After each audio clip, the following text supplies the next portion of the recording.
ನಟಿ ಸಂಜನಾ ಗಲ್ರಾನಿಗೆ ವಂಚಿಸಿದ್ದಂತಹ ಸ್ನೇಹಿತನಿಗೆ ದಂಡ ವಿಧಿಸಿದೆ ಕೋರ್ಟ್. ರಾಹುಲ್ ತೋನ್ಸೆಗೆ 61,50,000 ರೂಪಾಯಿ ದಂಡ, 6 ತಿಂಗಳು ಜೈಲು ಶಿಕ್ಷೆಯನ್ನ ವಿಧಿಸಿದೆ.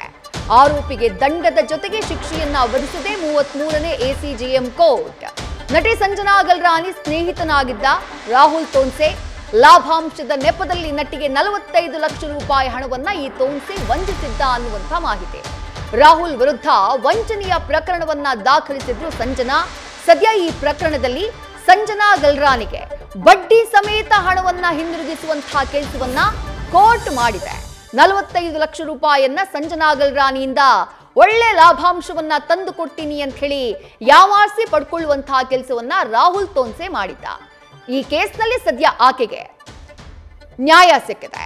ನಟಿ ಸಂಜನಾ ಗಲ್ರಾನಿ ಸ್ನೇಹಿತನಾಗಿದ್ದ ಈ ರಾಹುಲ್ ತೋನ್ಸೆ 2018ರಿಂದ 19 ಈ ಸಾಲಿನಲ್ಲಿ ಸುಮಾರು 45 ಲಕ್ಷ ರೂಪಾಯಿ ಹಣವನ್ನ ಪಡ್ಕೊಂಡಿದ್ದ. ಹೇಳಿದ್ದೇನು, ಆತ ಲಾಭಾಂಶ ಹೂಡಿಕೆ ನೆಪದಲ್ಲಿ ಹಣವನ್ನ ಪಡ್ಕೊಂಡು ಆ ನಂತರ ಆತ ನಟಿಗೆ ಮಾಡಿದ್ದು ದೋಖ.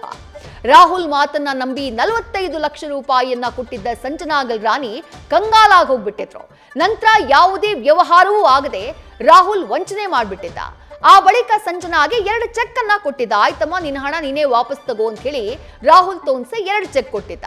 ಆ ಚೆಕ್ ಬೌನ್ಸ್ ಆಗ್ಬಿಡುತ್ತೆ. ಆ ಹಿನ್ನೆಲೆಯಲ್ಲಿ ನಟಿ ಸಂಜನಾ ಗಲ್ರಾನಿ ವಂಚನೆ ಪ್ರಕರಣವನ್ನ ರಾಹುಲ್ ತೋನ್ಸೆ ವಿರುದ್ಧ ದಾಖಲಿಸಿದ್ರು. ಪ್ರಕರಣದ ತನಿಖೆ ನಡೆಸಿ ಚಾರ್ಜ್ ಶೀಟ್ ಅನ್ನ ಸಲ್ಲಿಕೆ ಮಾಡಿದ್ರು ಪೊಲೀಸರು. 33ನೇ ಎಸಿಜೆಎಂ ಕೋರ್ಟ್ನಲ್ಲಿ ವಿಚಾರಣೆಯನ್ನ ನಡೆಸಲಾಯಿತು. ಸದ್ಯ ನ್ಯಾಯಾಧೀಶರು ದಂಡ ಹಾಗೆ ಶಿಕ್ಷೆಯನ್ನ ಆರೋಪಿ ರಾಹುಲ್ ತೋನ್ಸೆಗೆ ವಿಧಿಸಿದ್ದಾರೆ. 61 ಲಕ್ಷ ರೂಪಾಯಿ ದಂಡ, 6 ತಿಂಗಳು ಜೈಲು ಶಿಕ್ಷೆ. ದಂಡದ ಮೊತ್ತದಲ್ಲಿ 10,000 ಹಣ ನ್ಯಾಯಾಲಯದ ಶುಲ್ಕ ಕಡಿತ ಆಗಿ ಉಳಿದಂತಹ ಹಣವನ್ನ ಸಂಜನಾ ಗಲ್ರಾನಿಗೆ ನೀಡುವುದಕ್ಕೆ ಕೋರ್ಟ್ ಆದೇಶವನ್ನ ಕೊಟ್ಟಿದೆ. ನ್ಯೂಸ್ ಫಸ್ಟ್ ನಿರ್ಭೀತಿಯಿಂದ ನಿಮ್ಮ ಪರವಾಗಿ.